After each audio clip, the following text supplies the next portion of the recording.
एक गांव में मौलवी साहब रहते थे, जिनका पाजामा हमेशा शरई हिदायत के मुताबिक टखनों से ऊपर होता था। वो अपने लिबास के मामले में बड़े पाबंद थे और हर जुमे को नया या साफ सुथरा पाजामा पहनकर मस्जिद जाना उनका मामूल था। एक दिन दर्जी ने उनका नया पाजामा तैयार किया, लेकिन बदकिस्मती से उसने पाजामा इतना लंबा बना दिया कि मौलवी साहब के शरई उसूल खतरे में पड़ गए।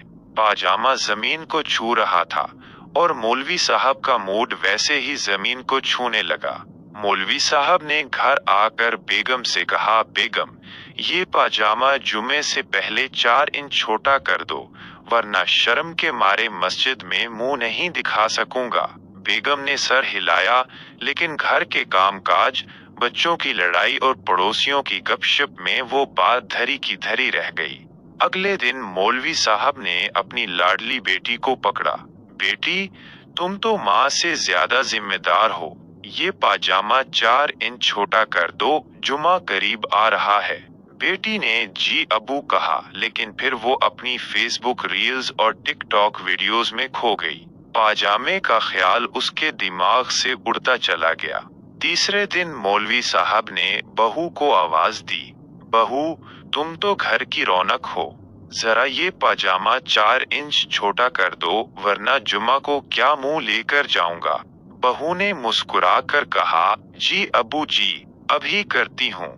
लेकिन फिर बावर्ची खाने में दाल जल गई और पाजामे का ख्याल धुएं के साथ उड़ गया।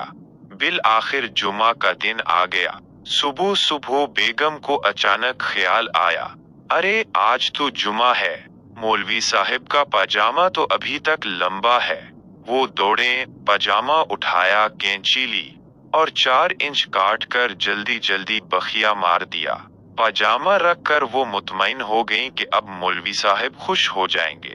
अभी बेगम ने सांस ही लिया था कि बेटी को भी ख्याल आया, ओहो, अबू का पाजामा। वो भागी, पाजामा उठाया, 4 इंच और काट दिया और सिलाई मशीन पर बखिया मार कर रख आया। इसके कुछ देर बाद बहू को याद आया, अरे मैंने तो अब्बू जी का पाजामा छोटा करना था। वो भी दौड़ी, पाजामा उठाया, 4 इंच काटा और बखिया मार कर रख दिया।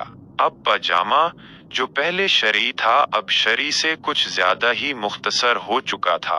दोपहर को मौलवी साहब ने गुस्ल किया, नए कपड़ों का जोड़ा निकाला और जब पाजामा पहना तो हो, पाजामा तो अब घुटना बन चुका था। टखनों से ऊपर तो किया, वो तो घुटनों से भी ऊपर जा चुका था। मौलवी साहब ने आईने में खुद को देखा और सर पर हाथ रख लिया। ये क्या माजरा है? क्या मैं जुमा पढ़ने जा रहा हूँ या क्रिकेट खेलने? बेगम, बेटी और बहू को बुलाया गया। तीनों ने एक दूसरे की तरफ देखा और फिर जोर जोर से हंसने लगी। मौलवी साहब भी आखिर हंस पड़े। चलो, कोई बात नहीं, अगली बार एक ही को कहूंगा। पाकिस्तान के गरीब अवाम की माली हालत, हर साल नया बजट आता है और हर बजट के साथ नए नए टैक्सेस की कैंची चलती है।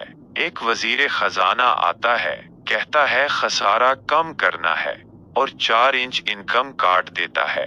फिर दूसरा अफसर आता है, अरे खसारा तो अभी भी है और वो भी 4 इंच काट देता है। तीसरा मुशीर आता है और वो भी खसारे के नाम पर 4 इंच मजीद काट देता है। नतीजा, गरीब अवाम की आमदनी का पाजामा इतना छोटा हो जाता है कि वो बस बनकर रह जाता है। हर कोई अपनी कैंची लेकर आता है और गरीब की जेब पहले से ज्यादा खाली होती जाती है।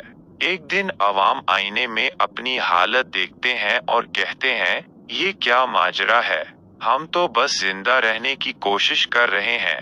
तो दोस्तों, अगर कभी आपका पाजामा भी ज्यादा छोटा हो जाए या बजट में टैक्सेस की कैंची ज्यादा चल जाए, तो बस हंस पड़े, क्योंकि हंसी और सब्र ही वो 2 चीजें हैं जो मौलवी साहब और पाकिस्तानी अवाम को अब तक संभाले हुए हैं।